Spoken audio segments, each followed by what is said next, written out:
He stopped on the example of speaking about the individual who doesn't practice what they preach, or a person who's classified as a qudwa, an example to society, and begins to cling towards this dunya. And Allah subhanahu wa ta'ala concluded the parable by mentioning, narrate to them the stories that they may begin to ponder and begin to reflect. As if this is an ishara, the intent of these parables inside the Quran is for us to reflect and to extract these lessons, and not to make the mistakes that people may make before, or people may make today, or people may make in the future. كَذَلِكَ اللَّهُ يَضْرِبُ الْأَمْثَالِ. Allah mentions inside Surah Al-Ra'd, which is a side point, has so many different mathals or amthal mentioned inside there. This is how Allah subhanahu wa ta'ala throws these parables, gives us these parables to better ourselves. And today's example that we find that Allah subhanahu wa ta'ala mentions towards us once again, وَيَضْرِبُ اللَّهُ الْأَمْثَالَ لِلنَّاسِ لَعَلَّهُمْ يَتَذَكَّرُونَ. That this parable of today that we're going to throw, we're going to mention, is for you to be mindful, to be heedful, to pay attention towards it. And before we enter into this example, we need to slightly backtrack back to what we mentioned before. Because some of us may be thinking that we mentioned about the person, the bad scholar, the evil scholar, that is a common practice. That is not the common practice.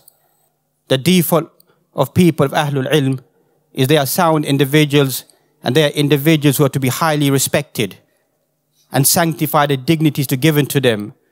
So a person shouldn't take the previous example out of context to try to throw it upon every single individual who possesses some form of knowledge. That is a rarity, an exception to the normal practice, because the real individuals who understand these amthal, these parables, are people of knowledge, people of understanding. Even the whole concept of this method of speaking about kalimatul tayyiba, la ilaha illallah, who are the most deep-rooted individuals who understand what does this statement mean, or who expand upon this, who teach it to the people, is going to be those individuals. And those individuals haven't selected it themselves. Allah subhanahu wa ta'ala himself says, شَهِدَ اللَّهُ أَنَّهُ لَا إِلَهَ إِلَّا هُ وَالْمَلَائِكَةُ وَأُولُو الْعِلْمِ قَائِمًا بِالْقِسْطِ لَا إِلَهَ إِلَّا هُوَ الْعَزِيزُ الْحَكِيمُ. Allah testifies that none has the right to be worshipped except for Him. And likewise the angels. And then Allah then mentions the third category, the second category of people, وَأُولُو الْعِلْمِ, people of knowledge, of understanding. They're the ones who've been given the tools to be able to decipher to a certain degree what do the words of Allah subhanahu wa ta'ala, what do they mean, and to live true to that. And inside Surah Al-Imran you find numerous ayat inside there speaking about people of ulul ilm, or people ulul albab. Right in the beginning it speaks about those ayat which are mutashabihat, those ayat which are not clear. Allah then mentions that those individuals understand these ayat after Allah subhanahu wa ta'ala, Allah subhanahu wa ta'ala has bestowed upon those individuals, is these people, ar-rasikhuna fil ilm, people are deep inside their knowledge and interpretation. They understand what these ayat of Allah subhanahu wa ta'ala, what they mean. And likewise towards even the end of the surah, Allah mentions, إِنَّ فِي خَلْقِ السَّمَاوَاتِ وَالْأَرْضِ وَاخْتِلَافِ اللَّيْلِ وَالنَّهَارِ لَآيَاتٍ لِأُولِي الْأَلْبَابِ. In the old creation, the heavens and the earth, the night and the day, is signs for ulul albab, for people of intellect. The deeper meaning of al-lub is al-aql, the intellect, meaning a person of knowledge. That a person who possesses the real knowledge sees the alternation night and the day, the sun and the moon, the stars, sees all of this. And what do they conclude? They conclude, رَبَّنَا مَا خَلَقْتَ هَذَا بَاطِلًا. You haven't created this in vanity. There's a purpose. If every living thing serves a purpose on the face of this earth, why doesn't the human being serve that purpose? And that's why the messengers that came, tatra, one after another, continuously to remind the people, وَلَقَدْ بَعَثْنَا فِي كُلِّ أُمَّةٍ رَسُولًا أَنِ اعْبُدُوا اللَّهَ وَاجْتَنِبُوا الطَّاغُوتَ. We sent amongst every nation of people a messenger, always to remind the people to worship only Allah subhanahu wa ta'ala. That's the key role of the messengers. That's the key role of the prophets. That's the key role of the people who follow the way of the prophets, is to remind people about the oneness of Allah subhanahu wa ta'ala. It's not to gain anything.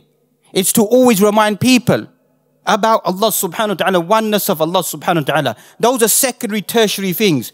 They may begin to happen inside society. But that's why the scholar remains neutral inside their life.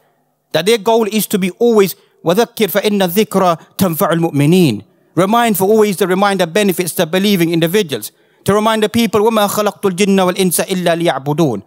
I only created the jinn and the human being to worship me, to worship Allah subhanahu wa ta'ala.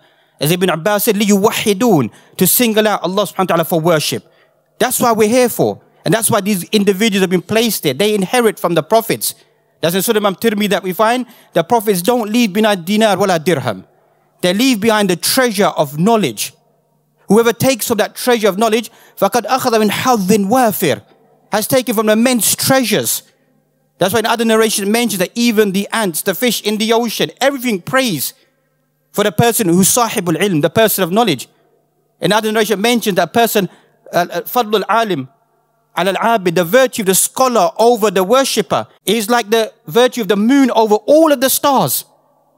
Look how there can be millions of stars, but the moon outshines everything. That's the virtue. Another hadith it mentions, كَفَضْلِ عَلَى عَدْنَاكُمْ, is that the virtue of the Prophet over the most lowest of the companions. That is sahibul ilm.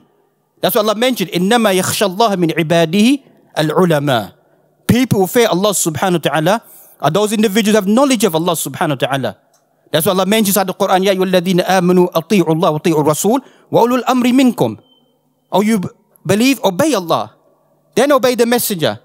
Then people who've been given authority, people of knowledge, obey them inside the extractions that they make. Even though ulama is mentioned, they didn't say وَأَطِيعُوا, because it's not total obedience, showing that they are human beings. At times, they can err. Total obedience is to Allah. وَأَطِيعُوا اللَّهِ. There's going to be no falter. لَا تَبْدِيلَ لِخَلْقِ اللَّهِ. There's going to be, may Allah protect us, or forgive us. There's going to be no change or no distortion of the words of Allah. That's not plausible. Allah can't make a mistake. وَمَا كَانَ رَبُّكَ نَسِيًّا. Allah doesn't make no mistakes. There's no mistakes in what Allah subhanahu wa ta'ala has created on this earth, what He's placed.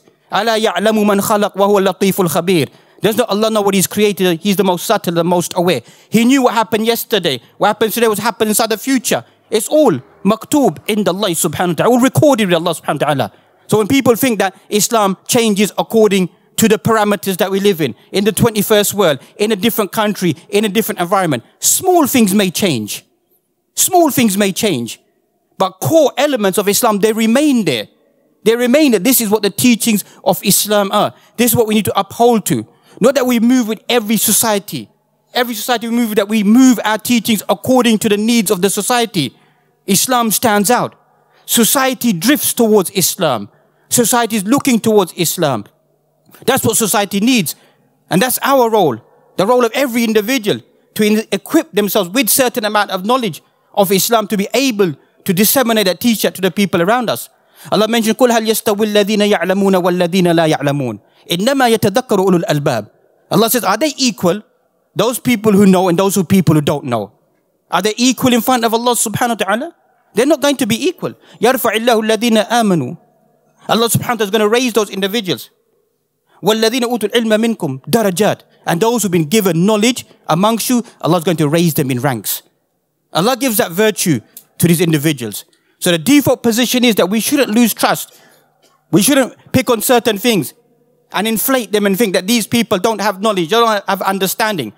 That was just an exception that we mentioned, because some people like to pick up on that and say, look, he's trying to say things about people who are respected inside our society. That's not what we're trying to say.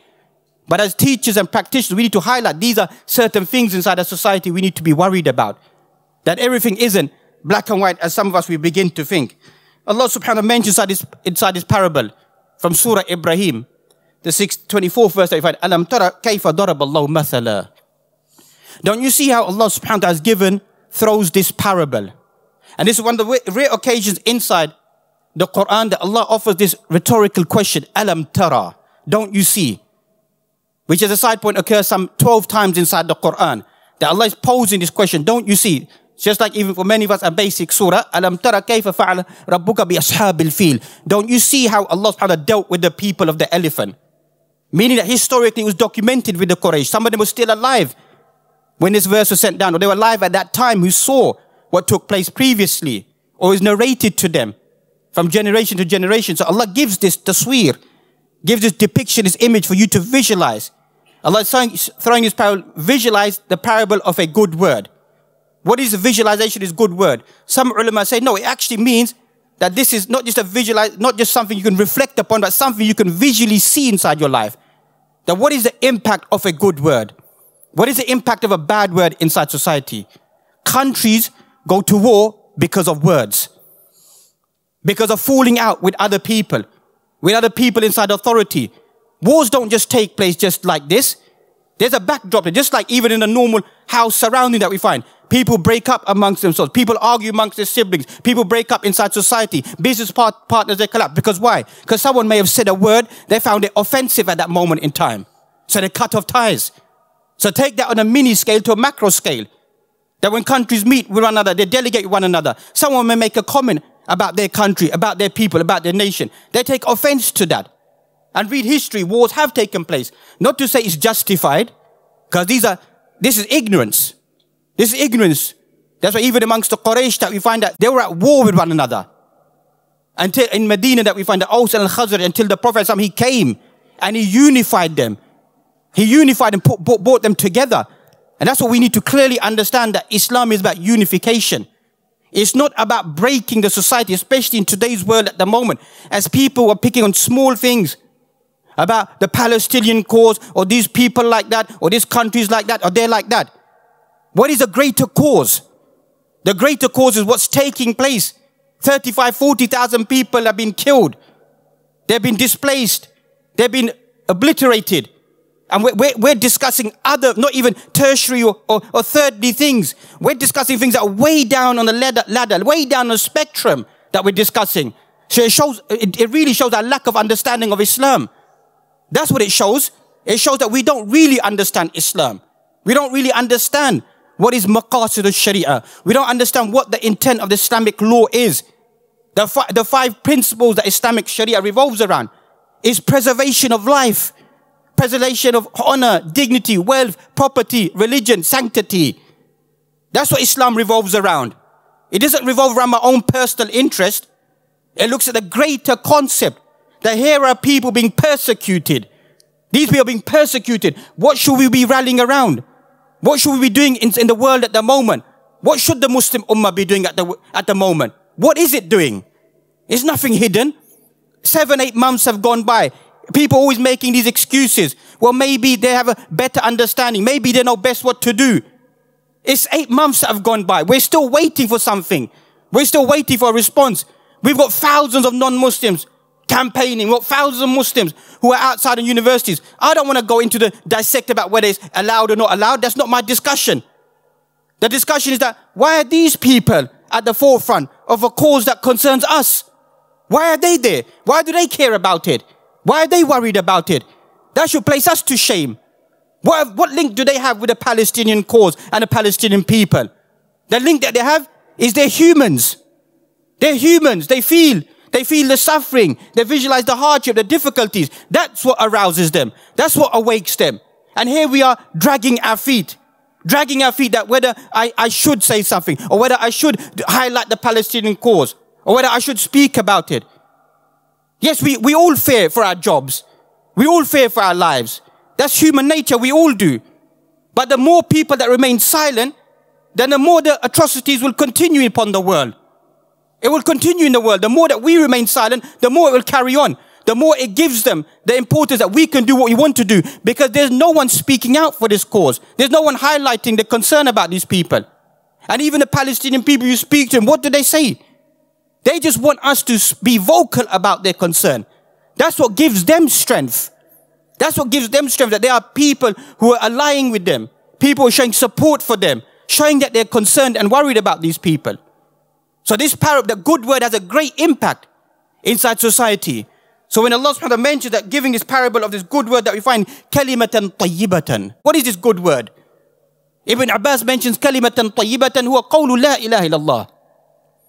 The good word in front of Allah subhanahu wa ta'ala is this ultimate statement that we began with. To say la ilaha illallah. Other ulama said the good word is the Quran.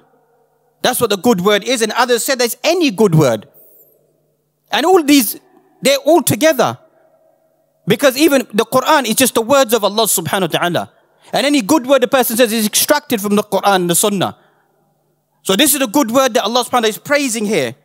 This good word, كَشَجَرَةٍ طَيِّبَةٍ. A good word is like a good tree.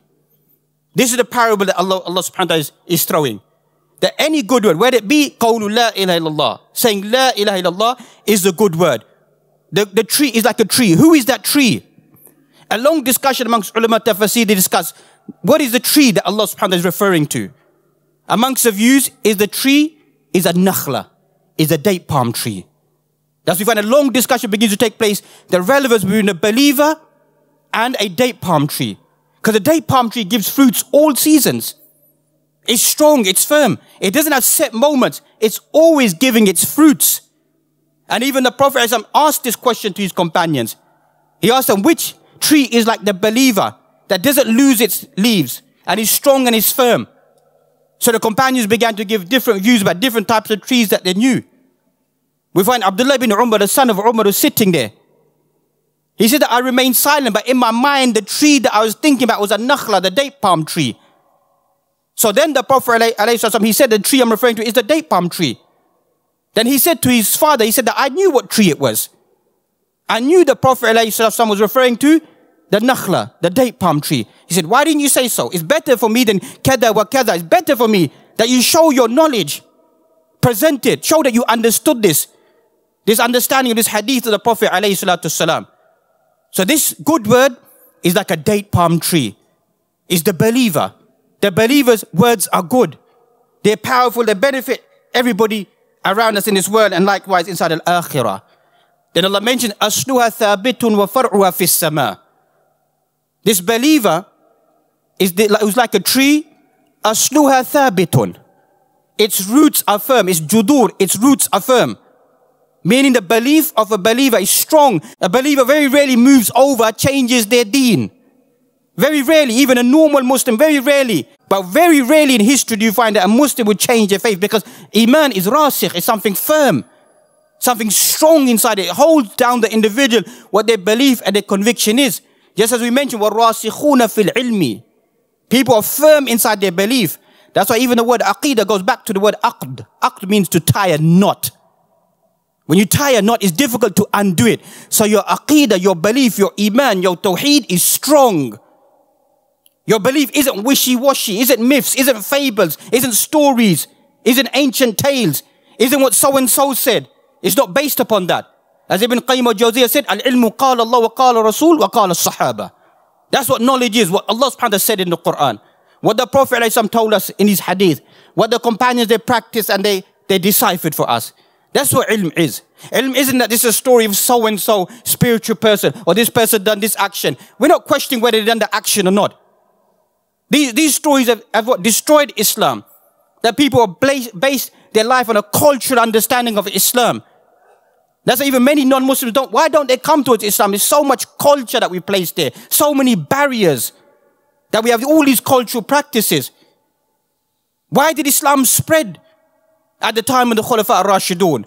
Why did it spread all across the world? Because pristine, orthodox, pure teachings that whatever land, whatever people they went into, that impact upon them. And that is a good word of Allah subhanahu wa ta'ala. That they are firm. And like was in Hadith Sunnah Ibn Majah, some ulama make a critique and others have made it Hadith Hasan.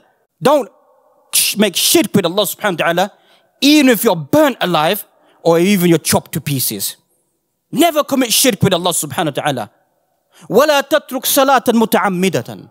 Never ever leave a salah intentionally inside your life. Never leave it inside your life. وَلَا تَشْرَبَ الْخَمَرِ. And never ever drink alcohol inside your life. Severe warnings from the Prophet as I'm teaching us that the Muslim is a strong personality. When your aqidah is strong and firm. Not the technical study, the study of fear of Allah. You're going to be vigilant about your salawat. You're going to be vigilant about your prayers. You're going to be vigilant about ma'asi. You're going to be vigilant to stay away from haram things. You're going to be vigilant to stay away from munkarat. That's what's going to happen to a person who sees that, because the technical study is for technical people. But Islam isn't for technical people. It's for normal people. Because if it's based that every person has to technically understand Islam before they abstain from haram, then no one's going to do that. It's only going to be a few people. But Islam speaks to the masses. It's the basic belief leads the individual to stay away from these haram things, to become focused towards Allah subhanahu wa ta'ala. Likewise, you find that Allah subhanahu wa ta'ala mentions, تُؤْتِ أُكُلَ كُلَّ حِينٍ بِإِذْنِ رَبِّهَا. It gives fruits. Tawheed gives fruits. That when a person mixes with society, and they speak with the people. They live with the people. They see that their belief is pristine. They see their conduct is pristine. They see their speech is clean, is a good speech, is a good person, doesn't lie, doesn't cheat, doesn't steal, doesn't curse, doesn't revile, doesn't use vulgar speech. That's the impact of Tawheed upon the individual. That's why it's always giving fruits. That's why you find the believer, just like you find another parable which is given inside the hadith about the friends that we keep. That when a person hangs about with hamilul misk, a person who sells perfume, you don't need to necessarily purchase perfume from them. Just by standing with them, the fragrance goes on your body. And the opposite is mentioned, nafikhul kir, the one who blows in the ironsmith. Just by standing by a person who's working with iron, some of that smell, some of that smoke is going to go onto your body. And the Prophet ﷺ mentioned this is a parable of a good friend and a bad friend. This is a parable of a good friend and a bad friend. So many young people say, I don't commit haram, but I move with these people, I sit with these people, I have friendship with these people. Their impact is going to have an impact upon you. We should be having an impact upon them if we do decide to mix with them. That's why how many good people they become, go over towards that side. Go towards munkarat. Because why? Because of the friends around them. Al-maru ala dini khalili. A man is on the way of life of his friends. For let every one of you look at who his friends are. Who their friends are. If they're righteous people, they're good people, maybe you may not gain the immense knowledge from them, but just being with them, being in the masjid, being in a good community, there's going to be the barakat. There's going to be the blessings that are going to fall upon the person. That are going to help the person through this journey that we're living in. And likewise, you find ahabbul a'malu ila Allahi adwamuha in qalla. The most beloved actions to Allah subhanahu wa ta'ala, those actions done on a regular basis. Things that you do on a regular basis, they affirm your belief. They make you become more committed. Every day, you decide to sit at a certain moment in time, read half a page of the Quran, a page of the Quran, a juz of the Quran, something of the Quran, read a hadith. But every single day you do that. It's better than many of us who come to Ramadan and read the Quran and don't read the Quran again to the following Ramadan. So the most beloved action that will make your heart firm, make you committed every single day. Or at the end of the day, I'm going to make sure that at the end of the day, I've got work, I've got commitments. We understand the type of world that we live in. But at the end of the day, I'm going to make sure I get to the masjid for Salatul Isha. Especially now, Salah is late. For Maghrib and Isha, I'm going to get there. So I hear some elements of the Quran. I hear the reminder, be through to the next day in the world that we live in. We know what the world that we're living in at the moment. The difficulties that people are facing day in and day out. It's two opposites. And opposites, they're two total opposites. The workplace that we find, the environment around us is different from the spiritual world that many of us that we want to live. So we need to revitalize our iman. And we should thank Allah we have that. We have that environment around us. That you can go to any masjid and find that spirituality. Come to Maghrib, come to Isha, come to Fajr. To build your iman. To build your iman, to listen to the Quran will make your iman become firmer and stronger towards Allah subhanahu wa ta'ala. And likewise, a long discussion begins to take place, the importance of a tree. Some of them discuss, just like today in the world of science, they find trees have a great role to play in the oxygen, etc., that they bring out and they release. It benefits. That's what the believer is, always benefiting people. Just like you have to take care of the tree, you have to prune it, take away the weeds, take care of it. Likewise, the believer, we need to take care of our iman. We need to take care of our iman, not just leave it. That's it. I know who Allah subhanahu wa ta'ala is. That's it. And leave it to another opportunity. Always be worried about our iman and relationship with Allah subhanahu wa ta'ala. And likewise, you find the fruits of Tawheed.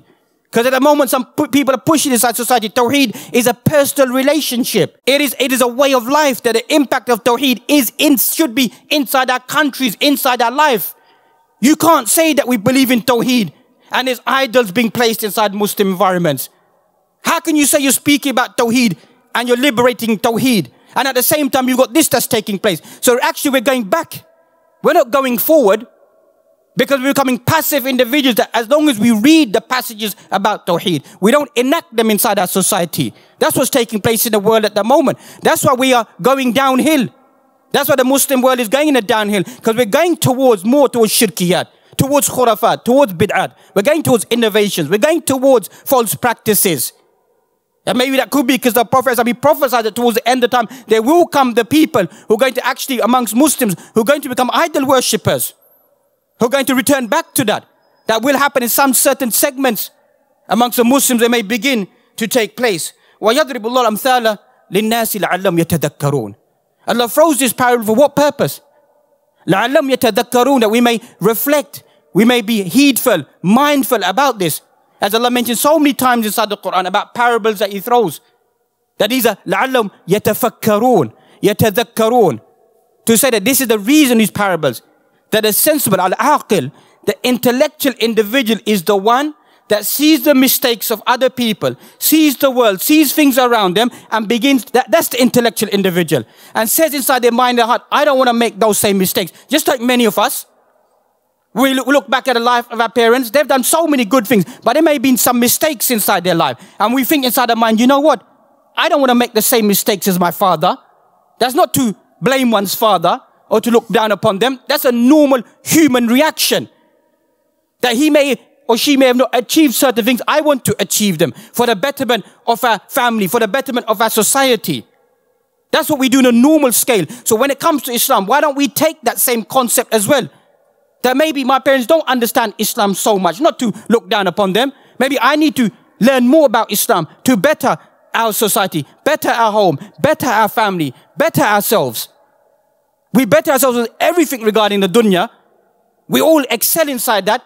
We're actually proud about that. When a person praises another person, that this person possesses X amount of PhDs or an MA or qualified to do this, qualified to do that. Rightfully, there's no harm in that. There's no harm in that. But we're bragging and boasting sometimes about the wrong things. We're bragging and boasting about the wrong things. That the worry should be that where's our Islamic practice in relation to that? وَمَثَلُ كَلِمَةٍ خَبِيثَةٍ كَشَجَرَةٍ خَبِيثَةٍ. Then Allah gives the opposite. A bad word is like a bad tree. But bad word here, if we said the word, good word is la ilaha illallah, the bad word is the word of shirk. This is the impact of shirk. It's tuthat min al-ard. It's taken out from the earth. Min fawq al-ardi ma laha min qarar. A bad word is like a bad tree. A bad tree. That's why some of the scholars of tafsir begin to discuss what type of tree is it. Is it a colosin? Is it a handal? Is it a shiryan? Is it a thum? What type of tree is it? All these trees, they have a vulgar, foul smell. And they grow upon the surface of the earth. Ma laha min qarar. It has no establishment. It's weak. It has no benefit at all. Just ripped up and thrown away. That's a bad word. It doesn't last. It lasts inside Jahannam. It will last inside Jahannam. That's why in the hadith mentioned, a person says a word and doesn't pay any attention to it. Doesn't pay any attention. Just say a word to another person. And they're descending inside Jahannam for many seasons. And even the context of hadith, it mentions that the companion is sitting there and there's a sudden thud on the ground. There's a sudden sound. And the Prophet he said that this was a stone that was traveling for many, في بعض الروايات 70 خريف, 70 seasons. And now it's plummeted down to the bottom of the hell. One word. One word. That we don't pay attention. ما يلفظ من قول إلا لديه رقيب عتيد. Not a word do we utter except for this raqib and atid, whether we take the view that these are the two names of the angels or it just describes there. Whatever view we take. The meaning of the verse is clear though. Whatever word you say, you utter, has been written down. That's it. Sealed by the angels. Unless you make tawbah, you repent, and you ask Allah subhanahu wa ta'ala to forgive you for the words that you say, or you go to that person, you ask them, forgive me for saying those words, then it may be wiped out, scratched out. But many of us have said so many different words that we pay no attention to it. And it will come back and, as they say, haunt us. Haunt us on the day of judgment. May Allah subhanahu wa ta'ala protect us all. And as we find the impact of shirk that we find is everlasting punishment that we find. And the impact of tawheed. إِلَيْهِ يَسْعَدُ الْكَلِمُ الطَّيِّبُ وَالْعَمَلُ الصَّالِحُ يَرْفَعُهُ. To Allah subhanahu wa ta'ala goes the good word. And the righteous actions, they push it up. That's why we find al-kalimu tayyib. Shaykh Islam ibn Taymiyyah wrote a whole book, whole risala, a small work, speaking about what is a good word. Then his student, Ibn Qayyim al-Jawziyah, wrote al-wabil al-sayyib min al-kalim al-tayyib. Went and explained that. All the book is speaking about dhikr.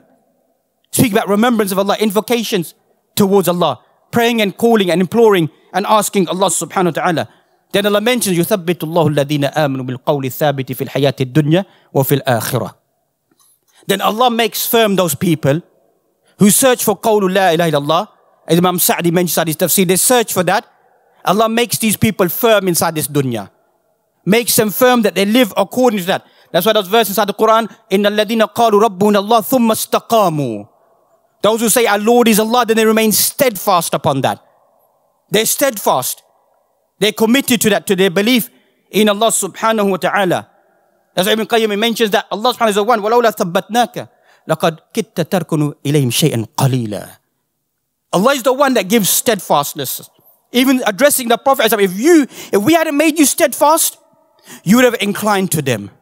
You would have inclined towards the Quraysh and to what they're proposing. So that's why Ibn Qayyim al-Jawziyya mentioned that one of the most ultimate blessings upon the person is to be steadfast. There's an ultimate blessing that the person is steadfast. Steadfast inside their salah, in their prayers, in their commitment. That's a sign of a blessing from Allah subhanahu wa ta'ala. وَكُلًّا نَقُصُّ عَلَيْكَ مِنْ أَنْبَاءِ الرُّسُلِ مَا نُثَبِّتُ بِهِ فُؤَادَكَ. Inside Surah Hud that we find, we narrate these stories to you. مَا نُثَبِّتُ بِهِ فُؤَادَكَ. For what purpose? Why does the Quran narrate these stories to even the Prophet ﷺ? To make your heart steadfast. That's why read the Quran. That's why read Surah Hud. This 11th surah is unbelievable. Especially the discussion about Nuh and his son. This great discussion that begins to take place when Nuh is the believer and his son doesn't believe. The impact of that. Imagine that psychologically. Nuh alayhi salam, this great prophet of Allah. Everything is being destroyed. Everything is being wiped out. And he's calling to his son that come join us. Be with us. But his son refuses and says, I'm going to stay here on top of this mountain. It's going to protect me. Nuh said, there's going to be nothing that's going to save you in this day. And even when he's drowned, still Nuh, still he's imploring and asking us, because the natural love, the biological love of father towards son. And what does Allah say? إِنَّهُ لَيْسَ مِنْ أَهْلِكَ إِنَّهُ عَمَلٌ غَيْرُ صَالِحٍ. He's not from your family. He's no longer from your family, because the family of Iman is the family. إِنَّهُ عَمَلٌ غَيْرُ صَالِحٍ. His life is an impious life. He disbelieved in Allah subhanahu wa ta'ala. Lut alayhi salam. His own wife turns away from him. Ibrahim alayhi salam, he followed the view that was his father, Azar, turns away. Used to make tamathil, used to make idols and statues. His father used to make statues. But how did he approach his father? Look at the difference between us and them. He approached his father some 3 or 4 times at Surah Maryam. Ya abati. Oh my beloved, respected father. Why are you doing these things? Why are you worshipping that which can't benefit you in any way? But psychologically again, the father becomes angry that, are you trying to stop us from worshipping our God? God, be away from us. But this is the role that we have to persevere inside our lives. That is not always going to be that everybody's going to be responsive towards the kalima of la ilaha illallah. Be steadfast. That's why we should ask Allah subhanahu wa ta'ala to keep us steadfast fil hayati dunya wa fil akhirah, inside this world, inside al-akhirah. Allah subhanahu wa ta'ala mentioned that He gives affirmation or keeps these individuals inside the dunya, inside al-akhirah. As we mentioned, this affirmation is to give the people the ability to say this qawlu la ilaha illallah. As you find in hadith that you find man kana akhiru kalamihi la ilaha illallah dakhala al-jannah. Whoever's final words are la ilaha illallah will enter into paradise. So that is one interpretation of this verse in the Quran. And the majority of the ulama go to the view that it's inside the grave. That inside the grave, the person is able to respond accordingly. Some say that it's on the day of judgment. So Ibn Hajar al-Asqalani mentioned that a person needs to be steadfast throughout their life, in the beginning of their life, the end of their life, inside the grave, on the sirat, inside al-akhirah. So Allah subhanahu wa ta'ala is going to protect them throughout their journey. But a more stronger view speaking about inside the grave. That what will happen inside the grave. These 3 questions that we all know. What these questions are, as people going through the exams at the moment and people are rightfully revising and studying, that we find, and so many different materials and textbooks, whatever they need to study. No one knows what the answers are except for the examiners who wrote the exam paper. But look how simple Islam is. 3 questions. 3 questions, 3 answers. How many of us are going to be able to narrate those answers? How many of us are going to be able to narrate those answers that we become so full of ourselves? That we all know, Man Rabbuka, Rabbi Allah, who is your Lord? My Lord is Allah. Wama dinuk, what is your religion? What is your way of life? My life, way of life is Islam. When who is this messenger? Who is this man that was sent amongst you? We all know that. Is the Prophet sallallahu alaihi wasallam. We all know what the answer is. So if we all know the answer, why will people falter? How are people going to falter? Because the narration that mentions, because it will be said that I lived according to this. I read the Quran and I believed in the Quran. I read the Seerah, I read the Sunnah, I followed the Sunnah inside my life. So now Allah subhanahu wa ta'ala is going to give the person the ability to respond, to give this answer rightfully inside the grave. That's why in the Muslim إذا سئل في القبر فشهد أن لا إله إلا الله وأن محمد رسول الله. When a person is asked inside the grave and they testify that none has the right to be worshipped except for Allah subhanahu wa ta'ala, and that the Prophet Muhammad is the messenger of Allah, فَذَلِكَ قَوْلُ تَعَالَى يُثَبِّتُ اللَّهُ الَّذِينَ آمَنُوا بِالْقَوْلِ الثَّابِتِ فِي الْحَيَاةِ الدُّنْيَا وَفِي الْآخِرَةِ. That is the interpretation of this verse. That a person is able to give that answer. And that's why look at certain ahadith that occur, that speak about the hidden world. Read the hadith about Isra wal Mi'raj, the night journey of the Prophet, what he saw inside Akhirah of Jahannam and the blessings inside paradise. And likewise read this long hadith of al-Bara ibn Azib, the journey of the soul. Maybe a slight correction there, not the journey of the soul, the journey of my soul and the journey of your soul. What's that journey going to be? You find إِذَا مُؤْمِنْ إِذَا مَاتَ, when a believer dies, you find angels, they descend from the heavens, carrying a shroud, a white shroud with fragrance. And they sit there, waiting for this individual. That's why even before this hadith that mentioned the Prophet, he saw a burial going past. That's why various narrations, we're going to try to cluster them together. That he saw a person from Ansar who passed away.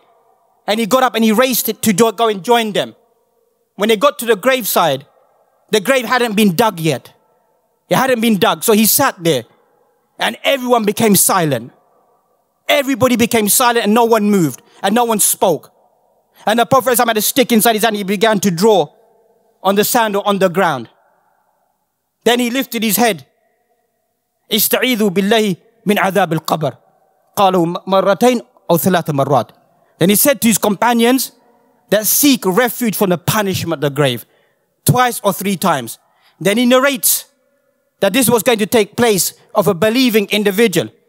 That when the believer, when it dies and the angels are standing there, and the believer is told to sit up inside its grave.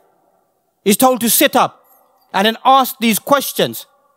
And when a person answers in the affirmative, is then shown this individual, this would have been your place inside the hellfire if you disobeyed Allah subhanahu wa ta'ala. But this is your place that's going to be. So when the angels, they take this body, they shroud it, and they begin to raise up this individual. And it comes out like a soft, just like you squeeze a juice or a bottle and the juice water just bursts out. That's a good soul, good smell, good fragrance. Angels wrap it up and they begin to ascend. And people begin to ask, who is this good soul?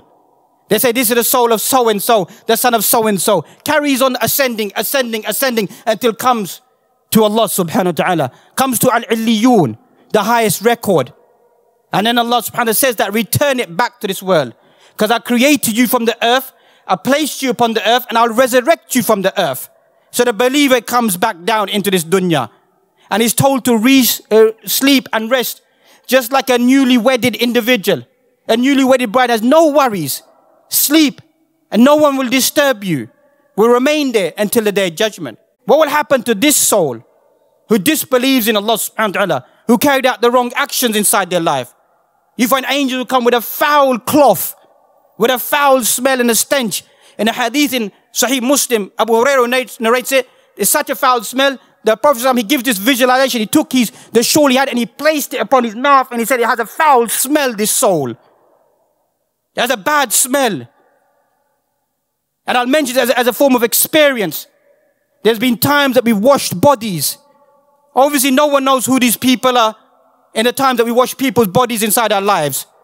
But there's been moments whereby there's been such a foul smell coming from this dead corpse. Such a foul smell that no one else can't smell it except for one or two other people inside the room and they have to leave. No one knows. You don't know who these people are. I mean, I'm not going to narrate who these people are. That's a sign from Allah subhanahu wa ta'ala. That the way that you find that the body is exposed to torture. Even the ibrah, just to see washing a dead body is enough. Kafa bil mawti maw'idha. As Umar used to say, enough is to see a dead person. To reprimand the person, admonition for the people. Just to see a dead person lying there. It should just make you think about what's going to happen. Likewise, even the grave, just travel inside the grave. Go and sit inside the grave, see that, visualize that.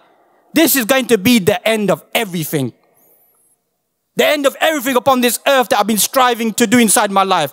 There's 6 foot under, it closes. Shuts within you, and then the angels will come, Munkar and Nakir. Tell this person to sit up and ask this person, Man Rabbuka? Qala, la adri, la adri. I don't know.